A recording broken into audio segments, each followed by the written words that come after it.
Jadi apabila kita dah sebutkan hati itu mati dengan kerana dia tak pedulikan, kisahkan dia punya amal ibadat, dia buat dosa ke ataupun dia tinggalkan perintah Allah ke. Jadi kadang-kadang orang-orang yang sudah pun berdosa, yang sudah diberikan keinsafan, kesedaran, dia rasa putus asa. Dia rasa diri dia tu tak gunanya kerana apa? Kerana dosa yang dia telah buat dan perintah Allah yang telah diabaikan. Maka jangan sampai begitu. Imam Ibn Atta'illah Skandari rahimahullah ta'ala mendatangkan pula penawar yang lain. Itulah penawar yang kita akan bacakan pada malam ini, iaitu yang ke-59, kalam hikmah yang ke-59. Berkata Sidi Syekh Imam Ibn Atta'illah Skandari, semoga Allah Ta'ala tinggikan darjatnya dan melimpahkan rahmat pada rohnya dan melimpahkan barakah ilmu kepada kita dan juga kepada tuan penterjemah kitab ini, iaitu Ustaz Salim Bahrasi. Semoga Allah tinggikan darjatnya dan melimpahkan rahmat pada rohnya, dan dengan berkat syafaat Nabi Rasulullah SAW kita hadiahkan Fatihah kepada kedua guru kita, itu Al-Fatihah. A'udzubillahi. Bismillahirrahmanirrahim. Alhamdulillah Rabbil Alamin. Ar-Rahmanirrahim. Maliki yawmiddin. Iyyaka na'budu wa iyyaka nasta'in. Ihdinas siratal mustaqim. Siratal ladzina an'amta 'alaihim ghairil maghdubi 'alaihim waladdallin. Amin. Maka qala al-muallif rahimahullah ta'ala wa nafa'ana Allah bikum fid darani amin. Kalam hikmah yang ke-59. La ya'zumu dhanbu 'indaka 'azamatan tasudduka 'an husni dhanni billahi ta'ala, fa inna man 'arafa rabbahu istazghara fi jambi karamihi wa dhanbihi. Artinya, jangan sampai terasa bagimu kebesaran sesuatu dosa itu hingga dapat merintangi engkau dari husnul zan, sangka baik terhadap Allah Ta'ala.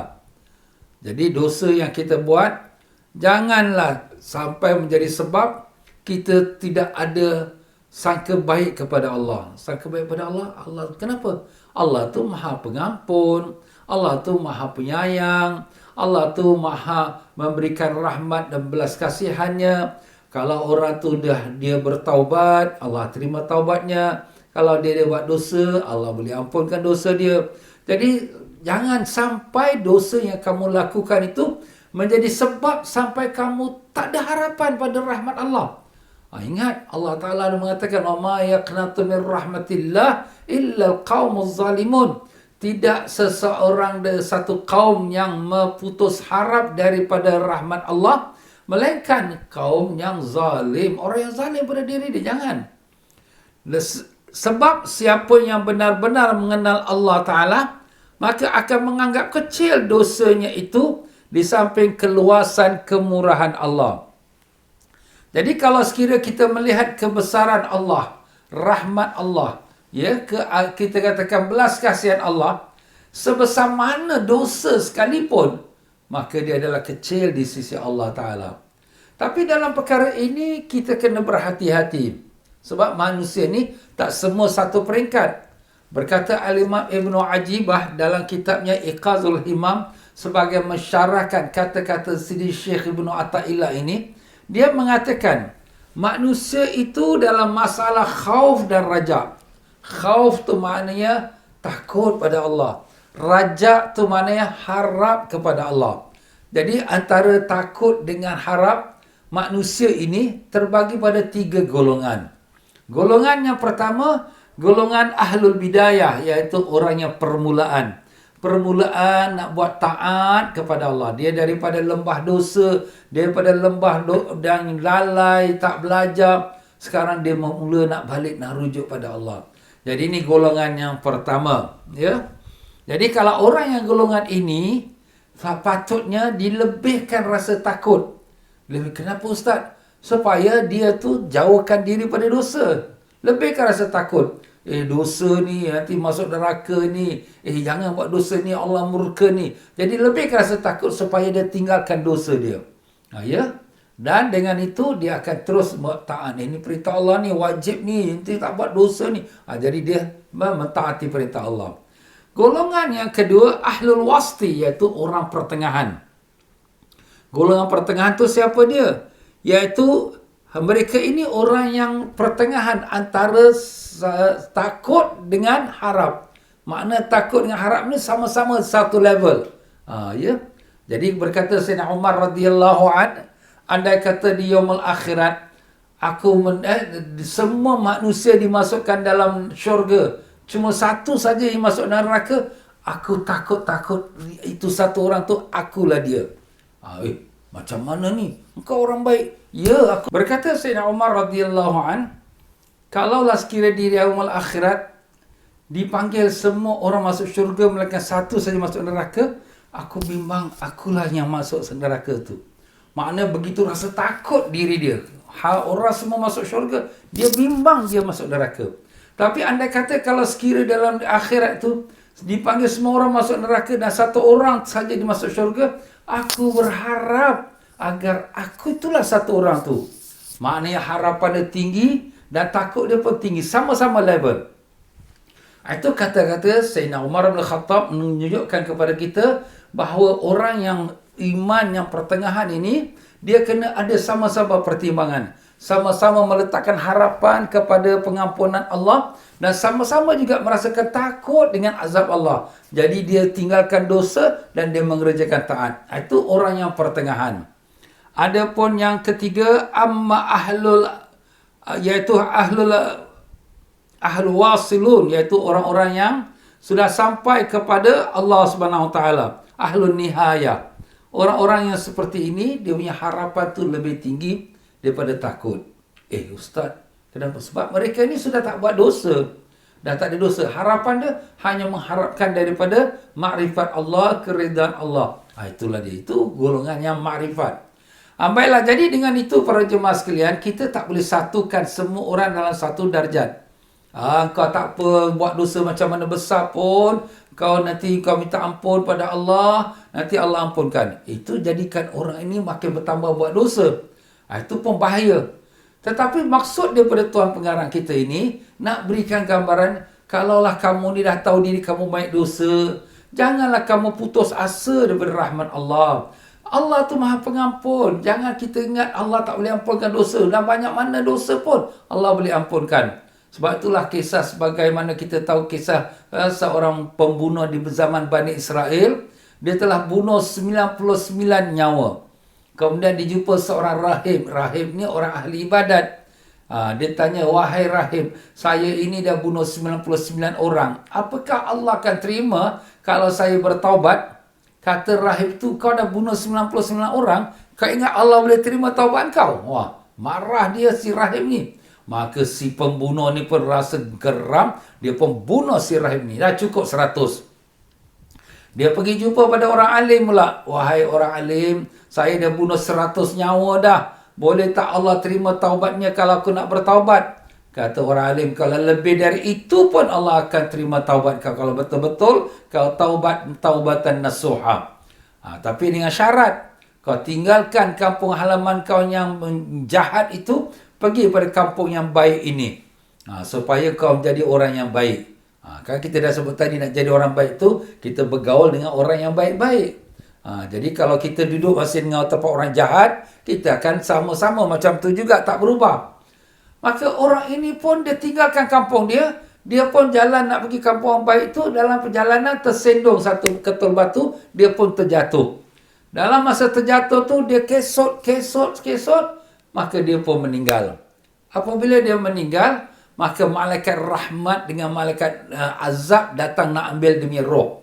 Malaikat rahmat kata, aku nak ambil roh dia kerana dia sudah nak bertaubat. Kata malaikat azab, aku nak ambil roh dia kerana dia sudah bunuh 100 orang. Dalam perselisihan dua malaikat ini, Allah hantarkan satu malaikat menjadi hakim. Malaikat yang ketiga ni datang, mari kita ukurkan di antara tempat kampung dia yang jahat sampai tempat dia mati, sampai tempat dia jatuh mati, dengan tempat yang dia jatuh mati sampai ke kampung yang baik. Mana lebih dekat?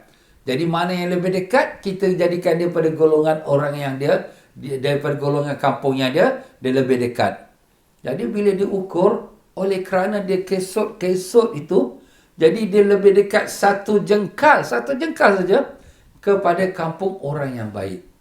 Oleh kerana itu, dengan niat sungguh-sungguh nak bertaubat, walaupun dah bunuh 100 orang, maka Allah pun terima dia punya taubat, dan malaikat rahmat pun ambillah roh dia. Masya Allah. Gambarkan dah bunuh 99 orang, 100 orang.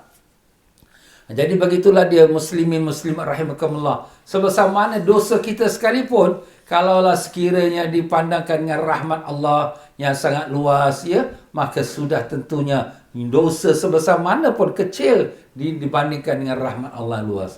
Tapi ini kepada siapa? Kita bicarakan kepada orang yang betul-betul nak taubat, yang sudah orang kata hampir putus asa. Ada pun orang yang ahli maksiat, yang bebas dengan maksiat, kau buatlah macam dosa pun tak apa, nanti Allah ini bahaya.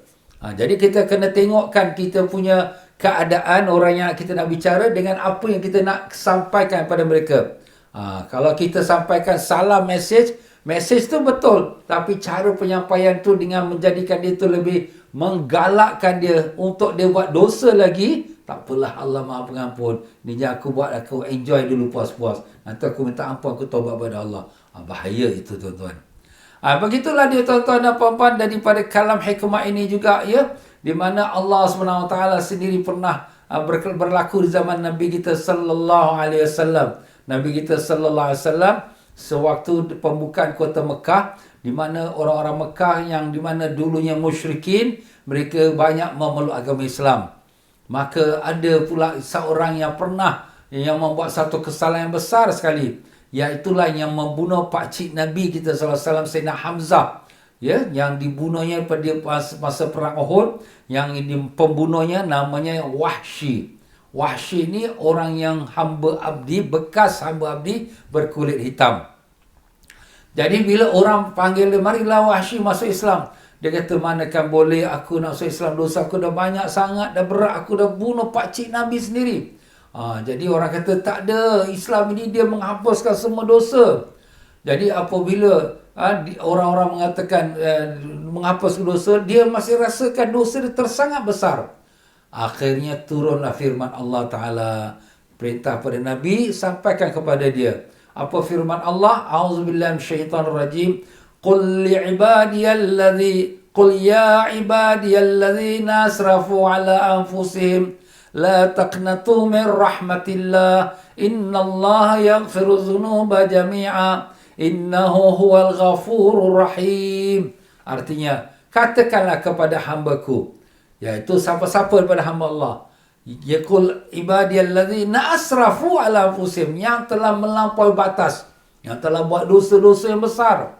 La taqnatu min rahmatillah, jangan kamu putus asa daripada rahmat Allah. Jangan. Innallaha yaghfiru dzunuba jami'a, Allah ampunkan semua dosa. Jadi dalam ayat ini Allah ampunkan semua dosa. Dosa sebesar gunung Everest sekalipun, Allah boleh ampunkan semua dosa. Innahu huwal ghafurur rahim. Allah tu Maha Pengampun lagi Maha Penyayang. Melainkan satu dosa yang tak ampun, iaitu dosa syirik, dosa menyekutukan Allah. Innallaha yaghfiru dzunuba, innallaha la yaghfiru an yushraka bihi wa yaghfiru ma duna dzalika liman yasha.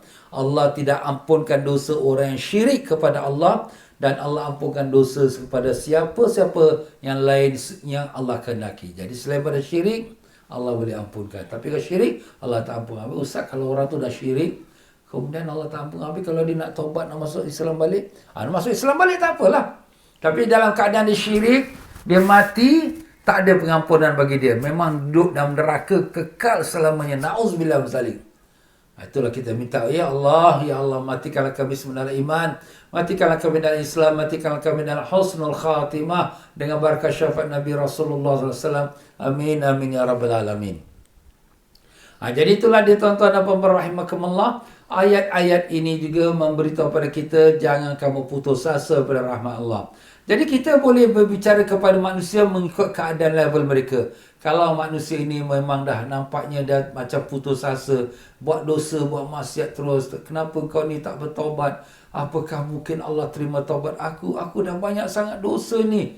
Alang-alang mandi biar basah, ni setan pun masuk. Alang-alang berdawat biar hitam. Dah alang-alang dah buat dosa, biarlah terus sekali dosa.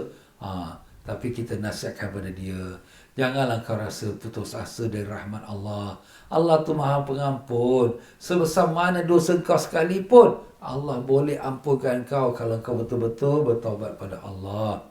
Jadi itulah dia tuan-tuan. Jadi kalam hikmah ini sesuai untuk orang-orang yang seperti itu. Jangan sampai mereka berputus asa. Merasa besarnya suatu dosa itu baik jika menimbulkan rasa akan bertaubat dan niat tidak akan mengulangi untuk selamanya.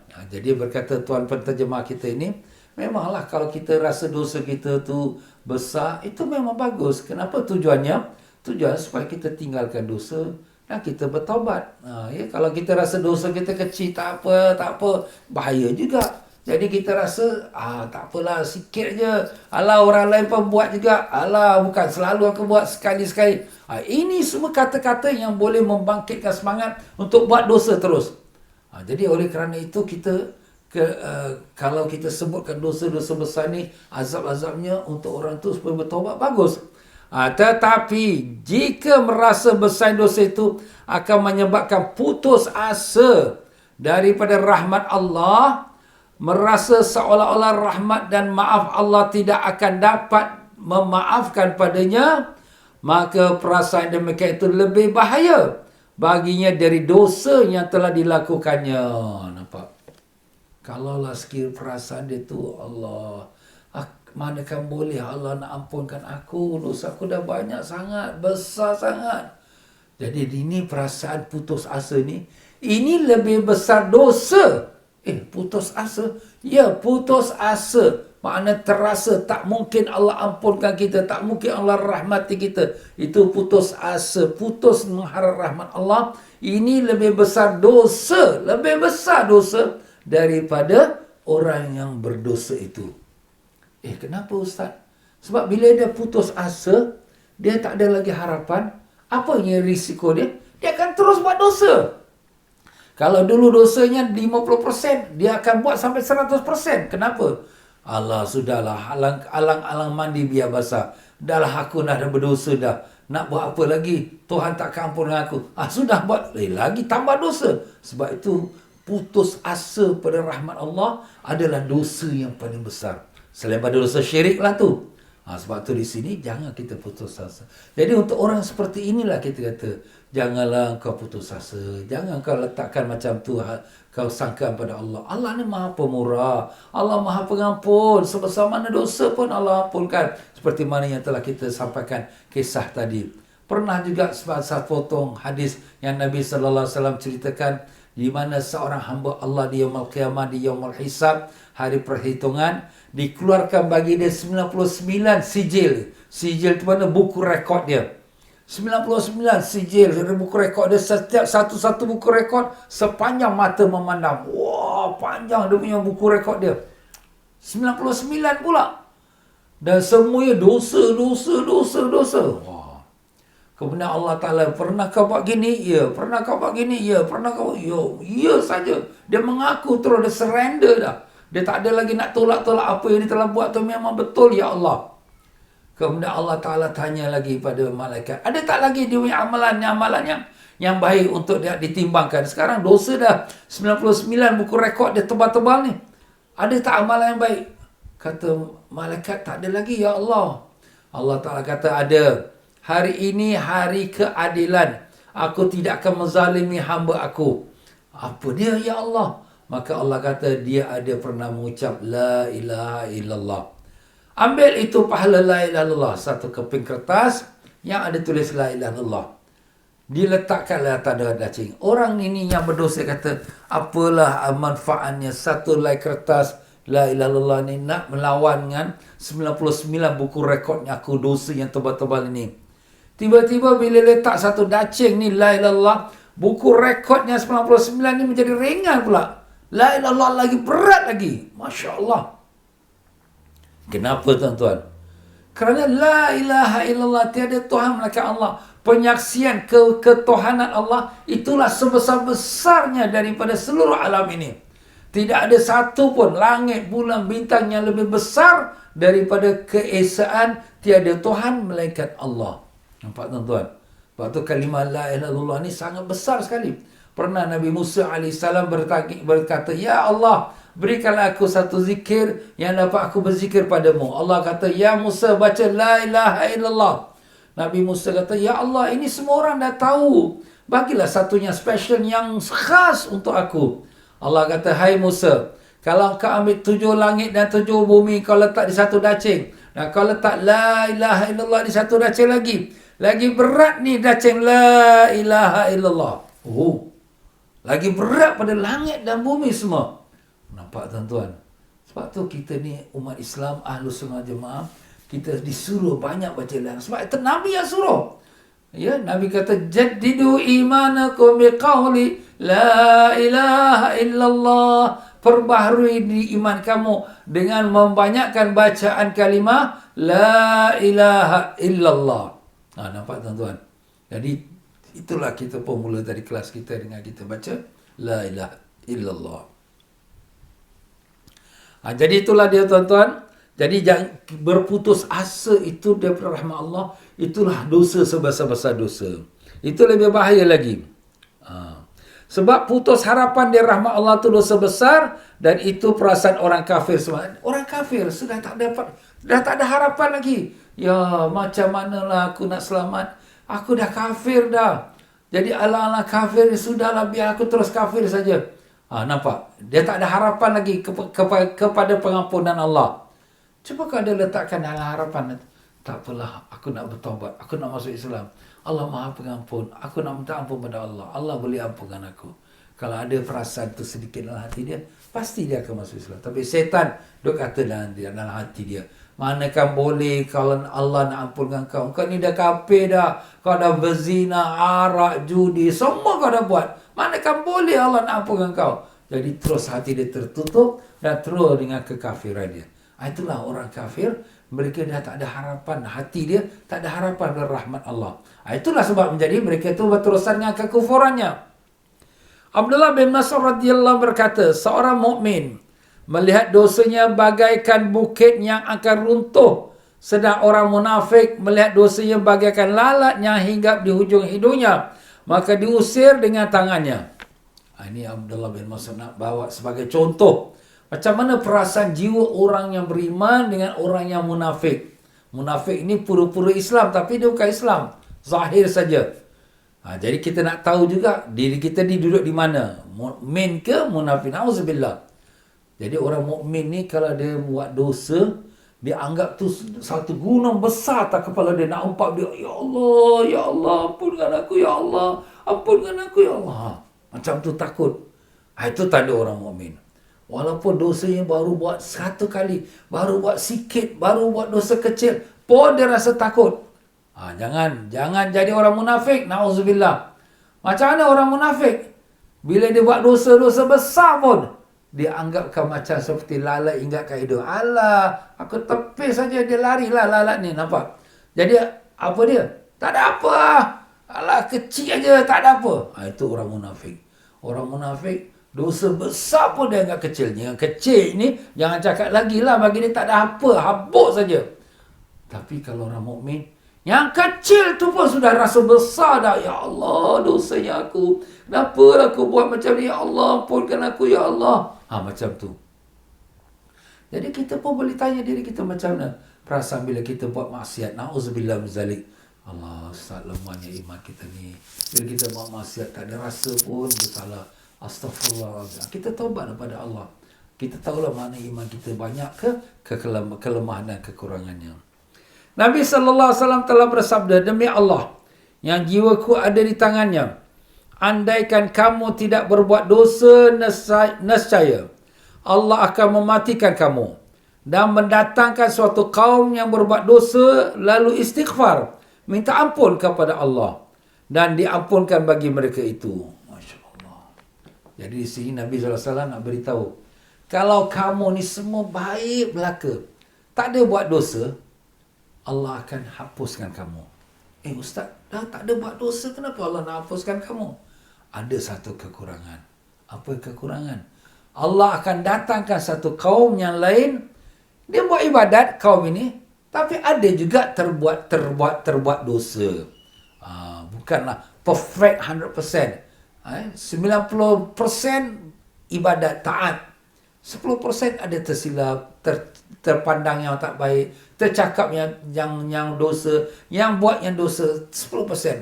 Dan mereka ni pun beristighfar minta ampun, ya Allah, ampunkanlah kami, ya Allah, ampunkanlah, kasihankanlah kami. Allah Ta'ala lebih suka orang yang kaum ini yang ibadat tapi ada juga silap dan minta ampun, maka Allah ampunkan mereka. Ustaz, kenapa pula Allah Ta'ala lebih suka kepada orang yang buat dosa dan minta ampun, sedangkan orang yang buat ibadat 100% tak dosa, Allah Ta'ala tak suka? Allah lebih senang kalau mereka itu dihapuskan. Kalau gitu kita buat dosa lah. Bukan begitu.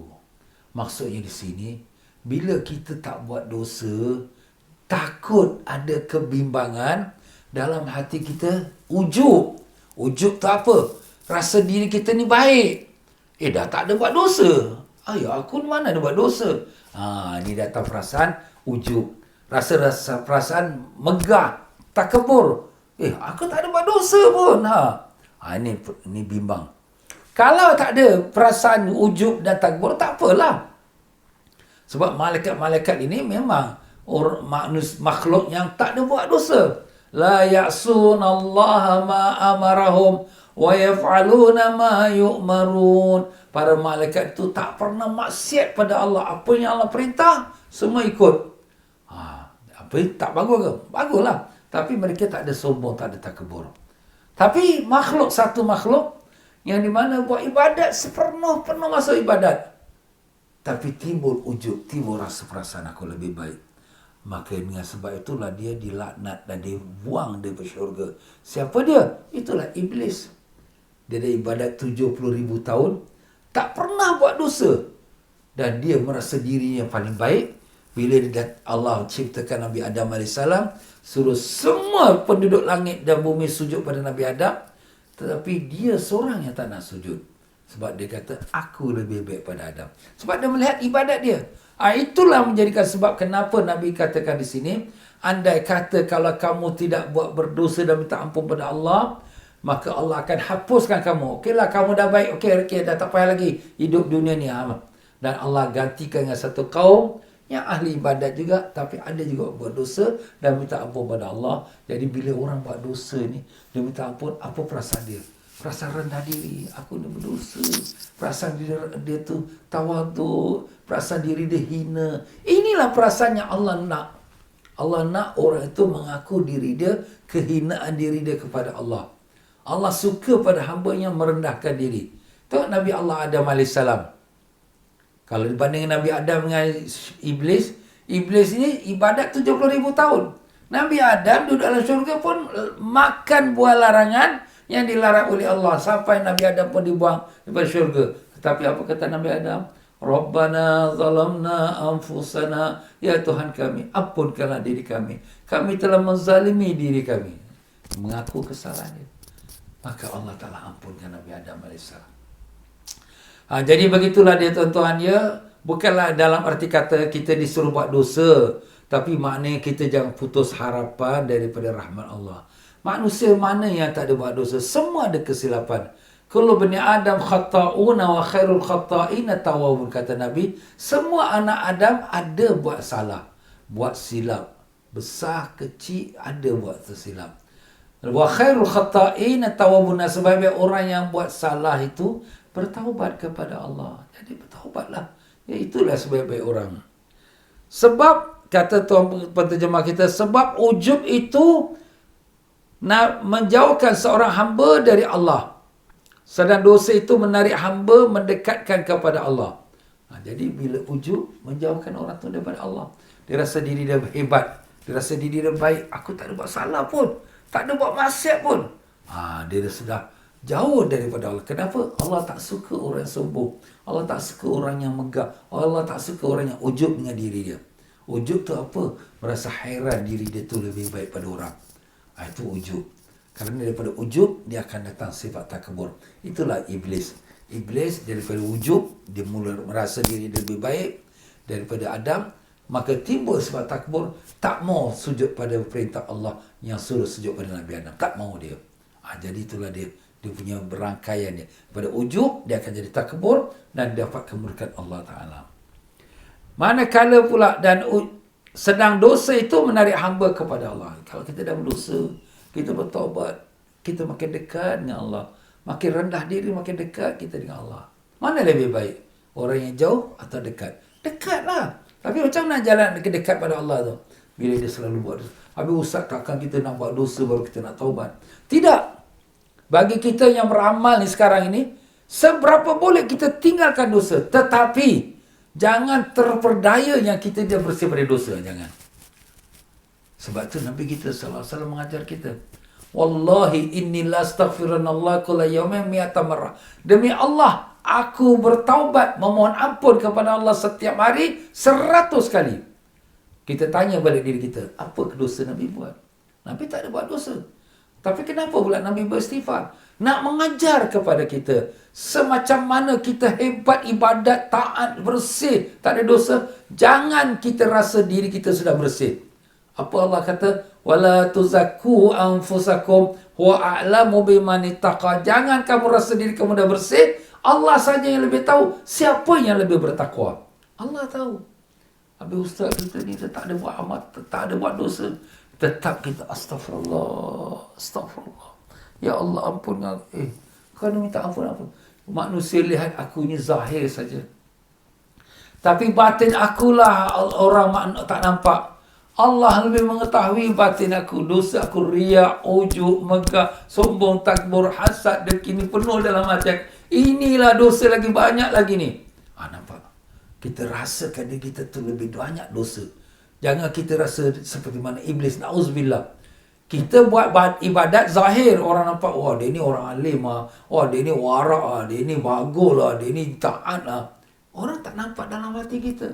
Andai kata kalau dibelah dada kita di muka depan orang, orang akan cemur gitu. Oh dia ni sombong. Dia ni takabur. Dia ni riak. Orang akan cemur gitu. Tapi Allah tutupkan kita punya hati. Hanya tahu hanya Allah. Orang cuma lihat baik kita zahir. Allah. Itulah dia tu. Kita jaga itu. Tuan. Jangan tertipu dengan diri kita. Jangan tertipu dengan amal ibadat kita. Jadi itulah dia. Kata Imam Ibn Athaillah. Dan ujub merasa besar diri. Sedang dosa merasa kecil dan rendah diri. Jadi bila kita ujub, na'udzubillah, macam iblis, dia rasa besar diri dia. Aku lebih baik pada orang. Aku lebih baik pada Nabi Adam. Tapi bila kita buat dosa, kita rasa rendah diri, kita rasa kecil. Orang lain semua lebih baik pada aku. Aku ni banyak dosa. Orang lain semua lebih baik, lebih taat, ikhlas pada aku. Aku ni riak. Kita rasakan diri kita ni maksiat dalam. Ini yang menjadikan kita terus kita taubat dan minta ampun pada Allah. Allahumma ya Allah, ya Tuhan kami, ampunkanlah kami ya Allah. Kami tahu kau cukup baik pada kami. Kau berikan kami segala nikmat yang zahir dan yang batin. Kau beri kami iman, beri kami Islam. Sungguh ya Allah, tak dapat kami nak menghitungi satu persatu daripada nikmat-Mu. Ya Allah, kami mohon padamu ya Allah. Dengan berkatnya pada malam Jumaat ini ya Allah.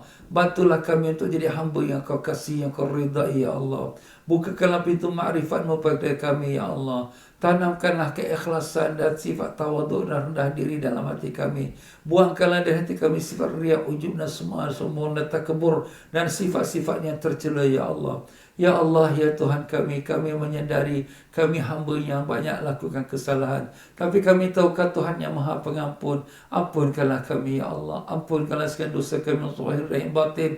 Ampunlah dosa kami yang besar, yang kecil. Ampunlah dosa kami yang kami tahu, yang kami tidak tahu, ya Allah. Ampunkanlah dosa yang tak dipandang manusia, tapi Kau saja yang mengetahuinya. Ya Allah, ampunkanlah ibu ayah kami, datuk nenek kami, guru-guru kami, dan sekalian muslimin dan muslimat yang hidup dan yang mati.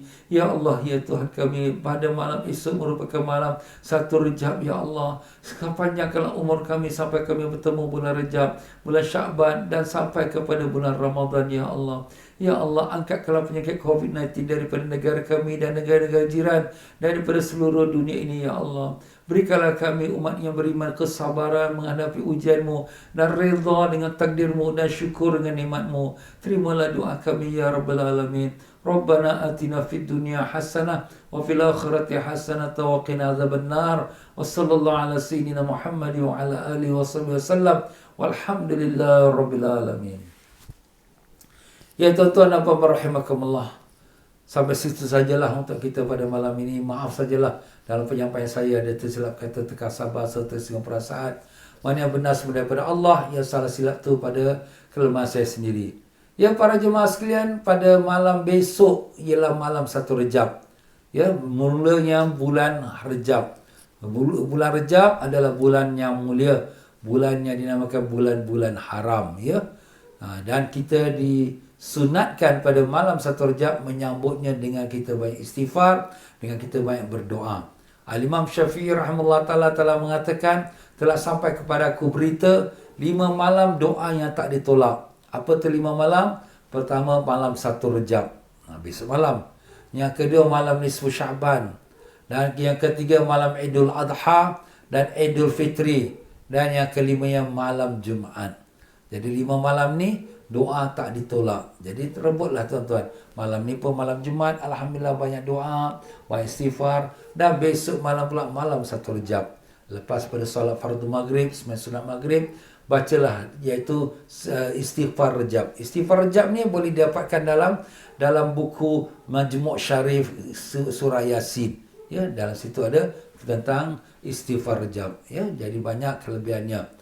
Dan demikianlah tuan-tuan dan puan-puan, insya-Allah sepanjang bulan Rejab ni kita doa yang Nabi ajar pada kita, iaitu Allahumma barik lana fi Rejab wa Sya'ban wa ballighna Ramadan. Allahumma ya Allah barik lana, berkatkanlah kami fi Rejab, dalam bulan Rejab, wa Sya'ban, dan bulan Sya'ban, wa ballighna, dan sampaikanlah kami pada bulan Ramadan. Allah. Kita pun tak tahu bulan Ramadan tahun ini macam mana rupanya, ya. Tahun lepas kita dah mengalaminya semua di rumah, tarawih pun di rumah, ya. Allahu Akbar, kita pun doalah pada Allah. Mudah-mudahan Allah angkat penyakit ini dan dapat kita kembali memakmurkan rumah-rumah Allah dengan salat tarawih dan juga beriftar bersama dan kita bersahur bersama. Ya tuan-tuan dan puan-puan rahimakumullah, menyambut bulan Rejab yang mulia ini, insya-Allah saya akan menyampaikan syarahan, iaitu pada 1 hari bulan Rejab, hari Sabtu, 13 hari bulan Februari ini. Ya, iaitu jam 11 pagi di Masjid Al-Amin, Teluk Belanga. Jadi kalau siapa nak ikut syarahan tu, dia boleh register, dia boleh pergi ke Masjid Al-Amin, ya. Tapi booking online lah semua. Kalau ada tempat lagi, kalau ada penuh, minta maaf. Tapi dia boleh ikuti syarahan tu melalui FB Masjid Al-Amin atau FB saya TM Fauzi Travel.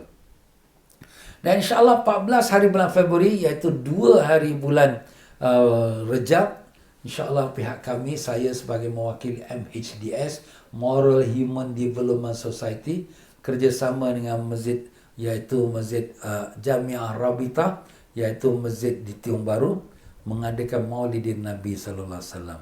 Jadi kita menyambut bulan Rejab yang mulia dengan mengadakan Maulidin Nabi sallallahu alaihi wasallam pada hari Ahad 14 hari bulan 2 Rejab ini. Ya, iaitu pada waktu jam 8 malam. Jam 8 malam. Tapi Maulid ini tak dapatlah kita hadir ramai-ramai, tapi kita ikut online. Jadi siapa-siapa yang yang ikuti jam 8 malam boleh ikut online, insya-Allah. Baiklah tuan-tuan dan puan-puan, itu saja untuk kita malam ni, insya-Allah. Mudah-mudahan kita bertemu lagi dalam pengajian kita pada minggu-minggu yang akan datang. Dengan itu saya mengundurkan diri dengan sama-sama kita baca istighfar. Astaghfirullahalazim. Astaghfirullahalazim. Astaghfirullahalazim. Subhanakallahumma bihamdika asyhadu an la ilaha illa anta astaghfiruka wa atubu ilaik. Wabillahi taufiq wal hidayah. Wassalamualaikum warahmatullahi wabarakatuh.